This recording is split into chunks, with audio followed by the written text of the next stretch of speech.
नमस्कार साथियों, उम्मीद करता हूँ आप अच्छे होंगे। अभी मैं ये वीडियो गुरुवार की सुबह 5:30 बजे शूट कर रहा हूँ। मेरी पिछली वीडियो आई थी मंगलवार की रात 9 बजे शूट किया था, 10 बजे तक आ गया था। आज 3 चीज़ों पे बात करेंगे। एक, करप्शन, जो हो सकता है कि आपको लगे कि ये भाषण है, लेकिन ज़रा सुन लीजिएगा, मन नहीं हो तो भी देख लीजिएगा, स्किप मत करिएगा। दूसरा, स्थानांतरण को लेकर के जो न्यूज़ आ रहा है उस पर बातें करेंगे, क्योंकि आंतरिक हकीकत कुछ और है। और कल मैं यही पता करने की कोशिश कर रहा था, इसलिए कल कोई वीडियो नहीं डाला था। और तीसरी चीज़ें हैं जो अच्छी चीज़ें हैं, शुरुआत उसी से करते हैं। गुड न्यूज़ है कि बीएड 1 साल का और एमएड भी अब 1 साल का होगा। बीएड 1 साल का अंतिम बैच 2014 में हुआ था, उसके बाद से बीएड 2 साल का कर दिया गया। उसके बाद तो अभी नई शिक्षा नीति आई, उसमें इंटर के बाद ग्रेजुएशन के साथ बीएड हो रहा है, जो 4 साल का हो रहा है। अभी रिजोल्यूशन पास किया गया है, अध्यादेश जारी भी कर दिया गया है एनसीटीई के द्वारा कि एमएड भी 1 साल का होगा। तो ये अच्छी चीज़ें हैं, लेकिन ये 2026 से लागू होगा। तो ये अच्छी खबर है। अब आप 1 साल में बीएड भी कर सकते हैं, 1 साल में एमएड भी कर सकते हैं।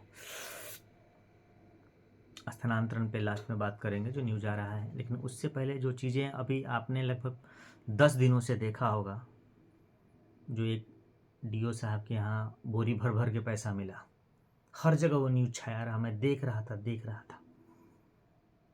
क्या ये करप्शन सिर्फ एक डीओ का है या जिला स्तर पर डीओ साहब के यहाँ भी है? यहाँ ही है।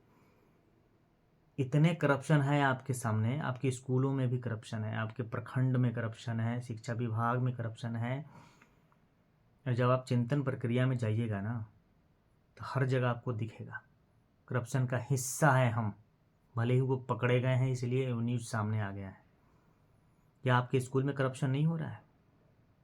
प्रैक्टिकल में पैसे नहीं लिए गए हैं आपके यहाँ?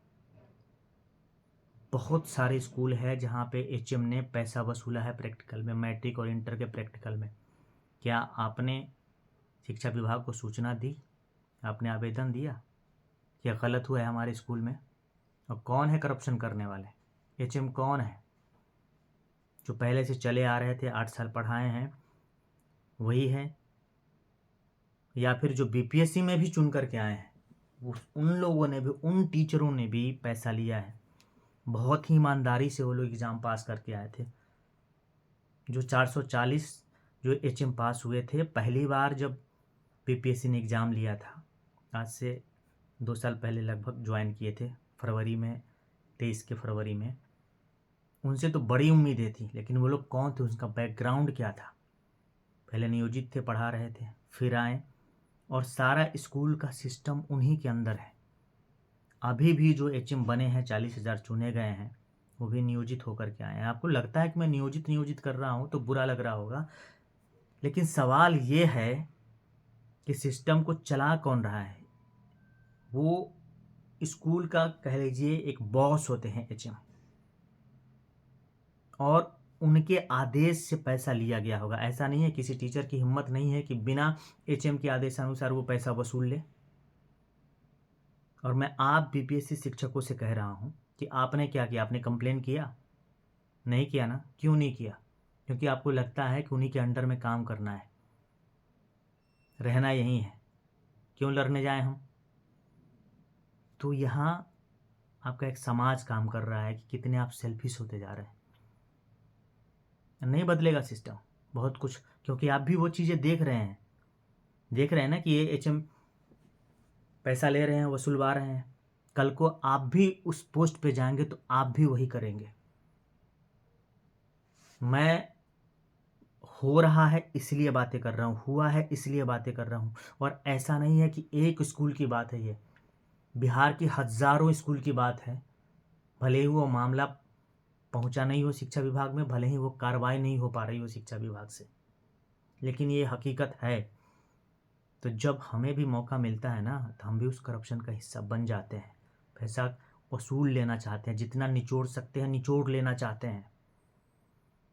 तो मैं अगर उस नज़रिए से देखता हूँ तो बहुत कोई बड़ी बात नहीं है कि डीओ साहब ने करोड़ों वसूल लिए। 20-20, 25-25 हज़ार एक स्कूल में वसूला गया है पैसा।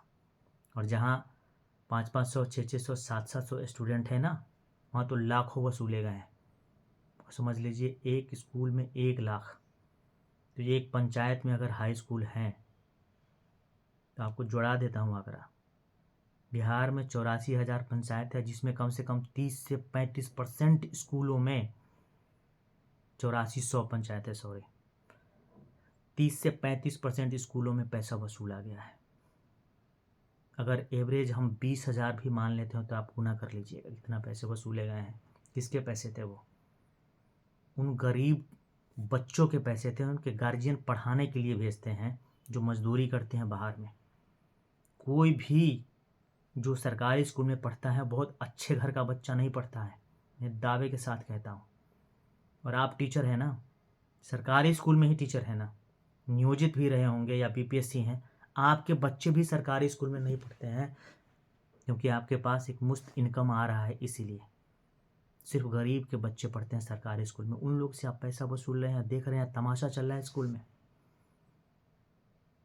बुरा लग रहा होगा, भाषण लग रहा होगा मेरी बातें। जरा चिंतन करिएगा अपने घर पे कि उस समाज में आप भी रहते हैं और समाज को कहाँ लेके जा रहे हैं। खैर, स्थानांतरण पे थोड़ी सी बातें कर लेते हैं। जो न्यूज आ रहा है बाहर में कि सॉफ्टवेयर में गड़बड़ी थी, मीटिंग हुई थी, उसमें ट्रायल किया गया, सॉफ्टवेयर में खराबियां निकल गई, ये न्यूज़ फ्लैश किया गया, ये न्यूज़ दिया गया है। मैं जानता हूँ जो पॉलिसी है, अभी तो मैं सरकार का मुलाजिम हूँ इसलिए बहुत सारी हकीकत नहीं बोल सकता हूँ, लेकिन सरकार की जो पॉलिसी है, जो चीज़ वो छुपाना चाहती है वो छुपा लेती है और जो न्यूज़ फ्लैश करना चाहती है वही बाहर भेजती है। हकीकत ये है कि शिक्षा विभाग का जो जिला स्तरीय पदाधिकारी है वो अभी मैट्रिक और इंटर के एग्ज़ाम में व्यस्त रहेंगे, क्योंकि उनको मॉनिटरिंग करनी पड़ती है। 1 तारीख से इंटर का एग्ज़ाम शुरू हो रहा है। उनके पास एक दिन का समय नहीं होगा, बिल्कुल समय नहीं होगा, क्योंकि जिला अधिकारियों, जो जिला शिक्षा अधिकारी हैं, उन्हीं के देख रेख में मैट्रिक और इंटर का एग्ज़ाम होता है। तो फिर वो स्थानांतरण की प्रक्रिया को कैसे आगे बढ़ाएंगे? सोचने की बात है। और ये हकीकत है, सोचने की बात भी नहीं है, हकीकत है। सॉफ्टवेयर सही है, ट्रायल भी हो चुका है, और इसीलिए ये संभवतः अभी की जो बातें कर रहा हूँ, कल दिन भर मैं यही चीज़ें पता कर रहा था कि क्यों एक्सटेंड किया गया है, क्या जो न्यूज़ सामने आ रहा है वो सही है कि नहीं है। अब 10 के बाद और 14-15 के बीच में ये जो शेड्यूल जारी होना है स्थानांतरण का वो होगा, और संभवतः शेड्यूल जारी होगा फिर, लेकिन स्थानांतरण का जो सॉफ्टवेयर के द्वारा जो होना है वो मार्च में ही होगा। और एक बातें बता दूं, मैंने परसों वाले वीडियो में मंगल की रात में जो वीडियो शूट किया तो उसमें आपको कहा था कि नए सत्र से आप नए स्कूल में होंगे। वही कल के अखबार में छपा है। मैंने एक दिन पहले आपको बताया था, टाइम्स ऑफ इंडिया का जो इंटरव्यू है एसीएस महोदय का, आप देख लीजिए। तो जो बातें मैंने कही थी पहले वो बात बाद में कह रहे हैं एसीएस महोदय। मैंने अपने फेसबुक वॉल पे भी लगा दिया है, आप जाकर के देख सकते हैं। तो इसलिए जितनी बातें कह रहा हूँ थोड़ा सा उस पर भरोसा करिए। बहुत सारे लोग, आप लोग कमेंट में लिखते हैं फेंक रहा है, कोई मतलब नहीं है, कुछ भी बोलता रहता है, और एक ही न्यूज़ बार बार कहने से ना बोर हो जाएंगे चीज़ें। इसलिए थोड़ा सा मैं डिले कर रहा हूँ और रोज़ वीडियो नहीं आएंगे अब। और हाँ, लेकिन कह दिया हूँ कि अप्रैल में आप सभी अपने अपने स्कूल में पदस्थापित हो जाएंगे, सॉरी, स्थानांतरण होकर के चले जाएंगे आप। मार्च में सरकार ने टाइम भी दिया है, इंटरव्यू में भी कहा है, मैंने भी कहा था कि नए सत्र जो 1 अप्रैल से शुरू होता है, नए सत्र से आप अपने स्कूल में होंगे। अगर 31 मार्च का टाइम दिया गया, थोड़ा बहुत डिले हो सकता है, परिस्थितियाँ कुछ आ सकती है तो, लेकिन अप्रैल में आप नए स्कूल में चले जाएंगे स्थानांतरण होकर के। अप्रैल से ज़्यादा डिले नहीं होगा, डिट्टो कह रहा हूँ। बहरहाल मैं फिर कह रहा हूँ, जिन लोगों को अगर हो सकता है कि मेरी बातें पसंद नहीं आ रही हो, कुछ उलूल जुलूल में बातें कर रहा हूँ। आप चाहें तो चैनल छोड़ भी सकते हैं, मेरा अनसब्सक्राइब कर सकते हैं। अगर मेरी बातों में थोड़ी सी भी हकीकत आपको दिखती है तो लाइक सब्सक्राइब तो करिए ही, शेयर भी करिए ताकि और लोग जुड़े। बातें करनी है मुझे, बहुत सारे मुद्दों पे बातें करनी है। मैं जैसे ही शिक्षा विभाग और स्थानांतरण प्रक्रिया से अलग बातें करता हूँ, शायद कुछ लोग को बुरा लगता है, लेकिन बात करनी पड़ेगी आपको, क्योंकि आप भी इसी समाज का हिस्सा है। अगर ज़्यादा बोलूँगा तो वीडियो बड़ा हो जाएगा, फिर कहें कि बिना मतलब का वीडियो बड़ा हो जाता है। जो साथी और हाँ, जो टीआरई के साथी हैं, जो मामला उठ रहा था 82 नंबर 55% वाला मामला, उसको लेकर के सरकार का जो स्पष्टीकरण आया था 24 जनवरी को, जो एक नोटिस आया था, वो अपने फेसबुक वॉल पे मैंने लगा दिया है। आप वहाँ से देख सकते हैं हकीकत क्या है। कि सरकार की एक गलती थी कि उसने क्लियर नहीं किया था कि वो 55% का जो मामला है 82 या 83 नंबर का, वो सिर्फ बिहार के लिए या बिहार के ओबीसी के लिए या बिहार की महिलाओं के लिए है। ये नोटिस में एकदम क्लियर लिखना चाहिए था उनको। सीधा उन्होंने महिलाओं के लिए 55% लिखा, इसलिए बिहार के बाहर की महिलाओं को लगा कि नहीं, महिलाओं के लिए 55% है।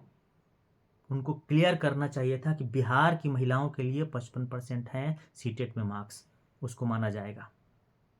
लेकिन ये गलती सरकार और शिक्षा विभाग की, उसको एकदम क्लियर करना चाहिए था।